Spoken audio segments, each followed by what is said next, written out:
How to log out of your account on Framer. First, you want to open your Chrome browser, and here you want to simply search for Framer. After that, you want to simply tap on the official Framer website, and here you want to simply scroll down all the way and tap on login if you are not logged in into your account. However, if you are already logged in into your account, you want to simply tap on this option over here.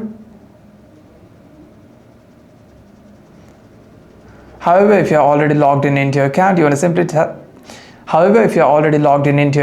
simply tap on these two bars over here and tap on dashboard.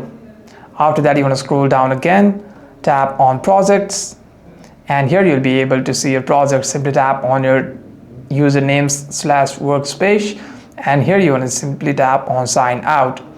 By doing so, you have successfully logged out of your account on Framer app. Hope this video is helpful. Do like and subscribe.